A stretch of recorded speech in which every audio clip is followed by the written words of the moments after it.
Hello all you crazy people out there, my name is Michael, and I am a YouTuber, and I have been one of those for 10 years now, and that sounds like impossible, somehow. I can't really say it doesn't feel like it's been 10 years, because when you're 25, what does 10 years even feel like, honestly? But it hit me in the face like 2 weeks ago that this anniversary was coming up, and I had nothing planned. Just like I do for pretty much every deadline in my life. So 10 years ago, my brother and I made this YouTube channel. It was basically us horsing around a new Super Mario Bros. Wii and posting it on the internet for everyone to see how bad we were at the game or whatever. He has, for the most part, lost interest because he has moved on with his life and is a functional human doing, like, functional human things. I'm glad at least one of us is. But I am still here, I am still making videos, and for the sake of this video being hopefully a little bit more interesting than, hey look, it's been 10 years or whatever, I'm going to talk about how those videos get made. Since there are kind of two halves to my YouTube channel, the Let's Play Games side and the Let's Make Games side, I am going to be doing 2 videos for this, so I have just doubled the amount of work that I want to do today for some reason, with a looming deadline of 3 days for this. So let's talk about how the GameMaker videos get made. So to start out with, I have a big ol' list of ideas for future video subjects. These ideas come from all over the place. Some of them are important 3D things that I think should get covered sooner or later because they're pretty foundational. These are things like vertex buffers and textures and cameras and shaders.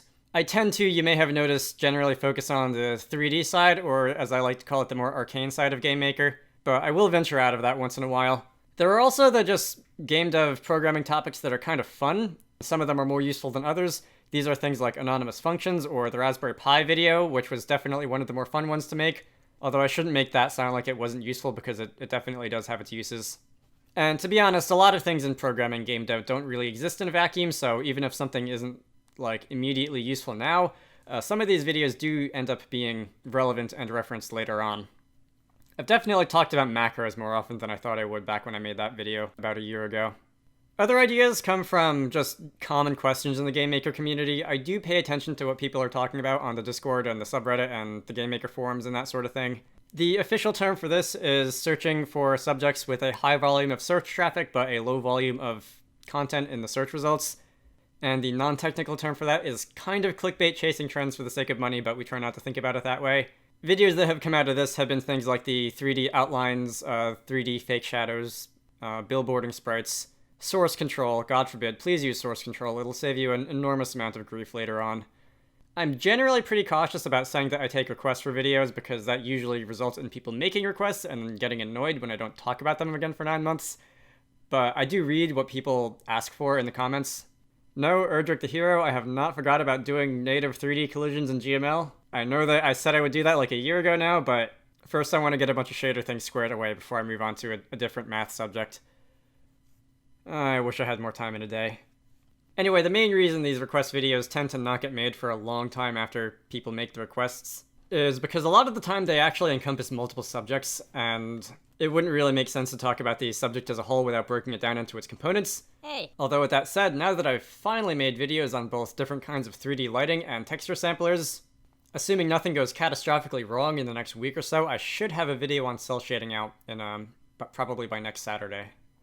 Anyway, on that note, I really don't like covering more than one subject in a single video. I've mentioned this a few times, and there are a few reasons for this. One is that they are harder to make, and they take longer to make, and they don't usually come out as good, I don't think, because now my attention is suddenly divided between 2 subjects instead of 1, and explaining 2 subjects instead of 1. If I make a single 40-minute video versus 2 20-minute videos, they definitely tend to not get watched all the way through, meaning the information kind of stays buried. In addition, I really prefer each video to kind of be their own thing, with some exceptions like the 2.3 FAQ thing. This is both because I like to put things in boxes and make sure that everything is where it belongs, and also to make it just easier for people to find these things later. If I had just tacked on an explanation of backface culling into the middle of the 3D outlines video, then when people search for backface culling on Google or on YouTube or whatever, it wouldn't come up. And if someone tried to look through the playlist of 3D videos, unless they specifically remembered that I just tacked it somewhere in the middle of the 3D outlines video, then that wouldn't do them much good either. And also, sometimes it's just really nice to work on a short 8-minute video instead of a long 40-minute one once in a while. Okay, now that I know what I want to make videos on, I have to put them in order and decide what to make when. With a few exceptions, a lot of these videos do build on each other, particularly the 3D ones. Particularly the video that's going to be coming out tomorrow. A lot of the shader videos that I'm going to be making in the coming months are going to build on the texture samplers, on the subject of texture samplers, which I made a video on a few weeks ago.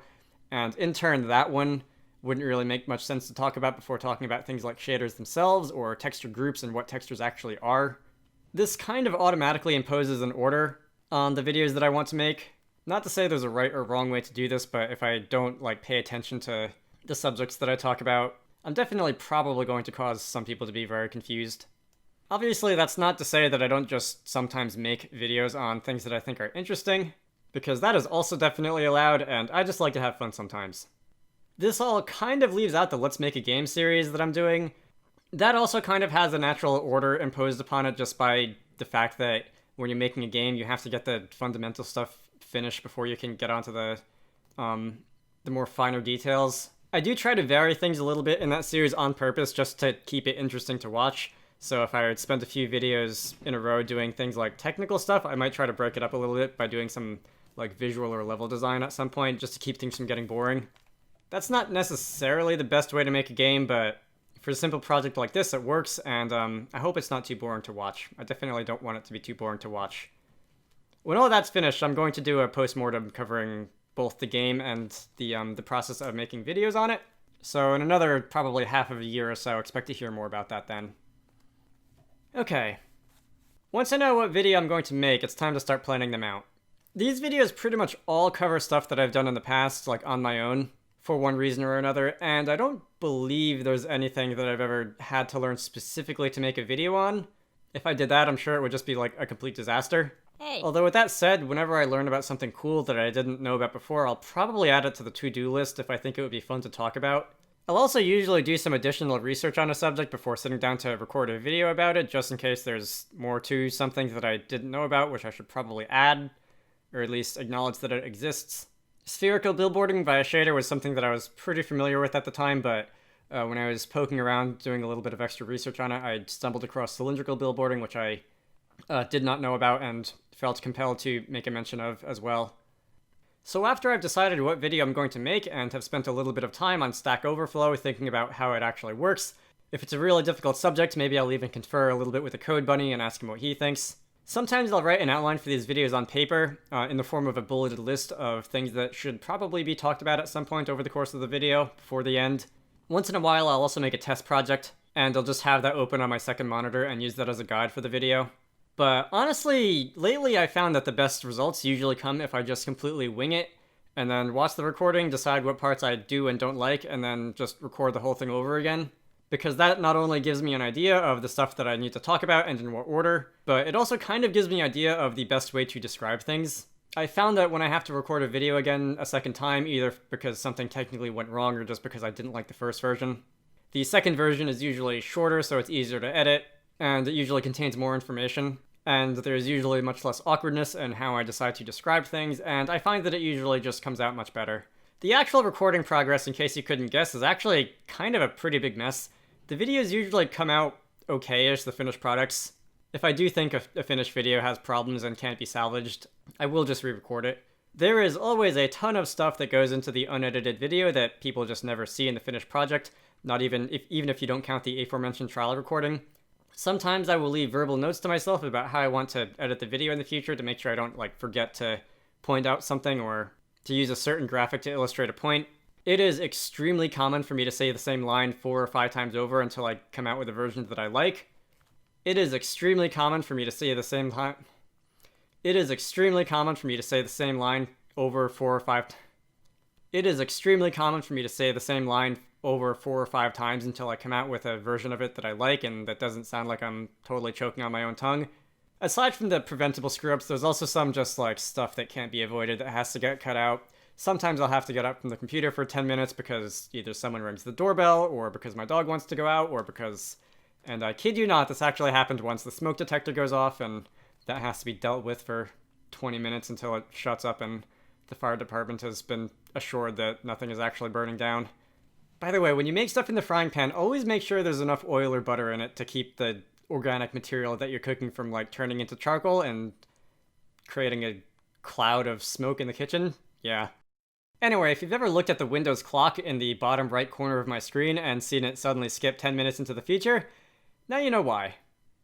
My computer that I use to record these videos is sort of a beefed up HP Omen. The specs aren't terribly exciting. There's an i7-7700 without the K as the CPU. The graphics card is a GTX 1060 with 3 gigabytes of video memory. There are 16 gigabytes of good old-fashioned random access memory. Over the years, I've kind of duct taped and stapled a few upgrades onto it, namely the CPU, which was originally an i5-7400, and it had 8 gigabytes of RAM instead of 16. At some point, I've also just dropped another 4 terabyte brick of a hard drive on it because, let's face it, I am a YouTuber, I make videos, I go through storage insanely fast. I have another 10 terabytes coming in the mail, and I don't even know how long that's going to last. The microphone is a Blue Yeti, which is pretty standard for people who do things like what I do. And I don't have a webcam because, let's be honest, do you really want to look at this all day? Yeah, me neither. Game capture equipment isn't really a big part of making how to program videos, but sometimes it does help to be able to record reference footage, and like I said, I am a Let's Player, so I have a ton of this stuff lying around anyway. Any console that outputs video over HDMI will be recorded with an Elgato HD60. It's crazy to think that this thing is considered old now, by the way. I don't even know if they're still making them.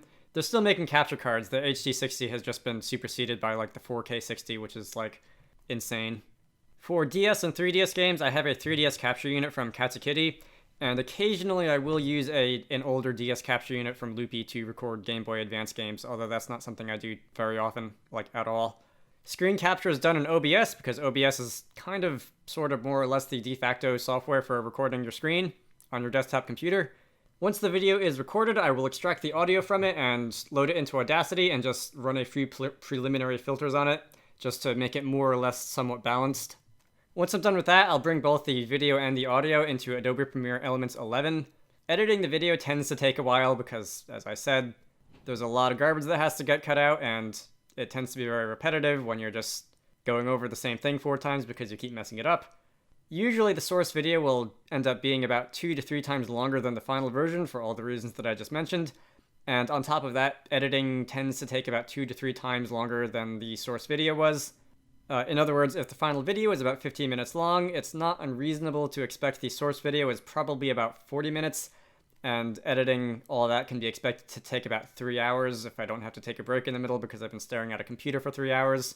This specifically involves just cutting out all the awkward parts, all the stupid parts, and removing space in between things that I say to make it flow better, or occasionally adding space in between the things that I say to make it flow better because I do talk kind of fast. Other chores involve throwing text on the screen when I want to point out something in particular, or when I say something stupid. I'll also put some amount of work into smoothing out the video to make it less obvious where I make awkward cuts. Depending on the subject of the video, I may or may not have to throw additional graphics together in Photoshop, especially when I'm dealing with shaders and texture coordinates and all that sort of thing. Usually if the video is a complete mess, I will just re-record the whole thing and hope it comes out better the second time, but once in a while I will just re-record a certain segment of a video and try and Frankenstein it in, and hope it's not too obvious. I usually don't have to do that, but sometimes it does happen. The introduction to shaders video in particular had, I want to say, 2 or 3 pieces just spliced in, because either I forgot to say something or I just said it in what I thought was an ineffective way and had to go back to it. I don't think I ever actually got any comments drawing attention to it, so I guess that means I did a decent job and nobody was really bothered. I guess if you want, just for fun, you can go back to those and try and guess where those cuts were. I think one of them was done at like 2 in the morning when I was trying not to wake everyone else up, so it should be fairly obvious if you're looking for it. Also, in case anyone was wondering, which I don't know if anyone was, the little thing that I do once in a while is just my voice sped up something like 150%. It used to be "Hey, listen," as in like Ocarina of Time Navi, the annoying fairy, but the whole phrase sounded kind of unnecessary, so I just shortened it at some point. It's just there for when text pops up on the screen and I want a way to draw attention to it. After this is all done, I render the whole thing. Actually, I don't. I just render the audio, and I load that back into Audacity and run a few more filters on it just to make sure that everything has been rebalanced, and otherwise cleaned up if I have to. If there's any annoying hiss or anything in the background for whatever reason, I'll get this out at that stage. Once that has been dealt with, I will load the new audio back into Adobe Premiere, mute all of the original audio, replace it with the new audio, and now the final video gets rendered out.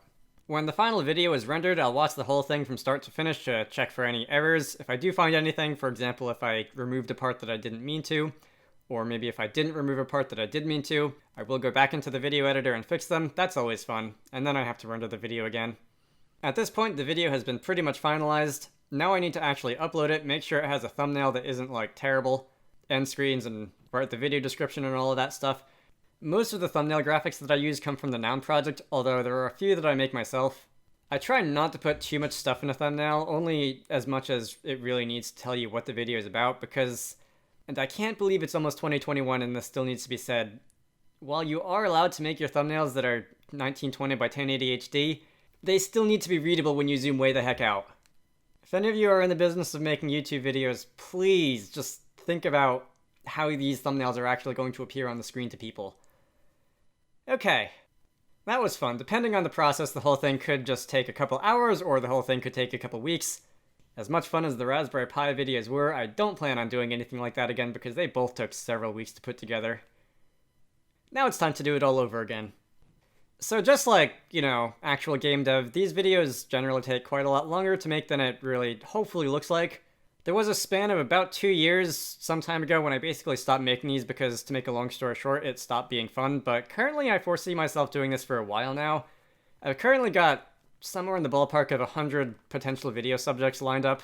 Some of them may not actually get made, some of them may turn into something else. A lot of them will probably spawn new ideas that I've yet to think of. But all in all, this is a lot more fun for me than it really used to be, and people seem to find it useful, so might as well keep going with it. There are also a number of Let's Make a Game series that I want to do potentially after Bombardier, but we'll cross that bridge when I get there. I've also floated around the idea of live streaming those rather than pre-recording them. That may or may not actually end up happening. I'm one of the few people on Earth who just doesn't like live streams, both for watching and for making. If I figure out how to do those in a way that's actually I think is enjoyable, might as well give it a try. We'll see. Up next, I am finally going to be making those Toon Shader videos that I've been promising for a while. Those themselves have a couple of different elements to it, and it'll probably take about the rest of the year. And after that, I'll probably spend maybe a month or two, maybe not taking a break, but covering less complicated topics for a little while. And after that, it's back to the arcane, and there is plenty more 3D math to talk about that I have not even started to cover yet. Anyway, thank you to everyone who's dropped in over the years, at any point in the last 10 years. Thank you in particular to the people on Patreon who contribute towards these videos being made. In chronological order today, instead of the usual alphabetical, special thanks to Zenith, Augustine Molina, Stephen Loney, the 8-Bit Warrior, Indie Punch, Jilly, Robert Tester, Catherine Karukshenk, Edward Holt, Posho Dev, Perpetua, Yona Guernsey, David Key, Brian Lyon, and Jason for supporting these videos. To everyone else, thank you for coming. I hope you found this video interesting. If you want to see a similar video on how the Let's Plays get made, I have one of those also. Otherwise, tomorrow we will be back to our regularly scheduled programming. I never get tired of that joke. And I will see you all later.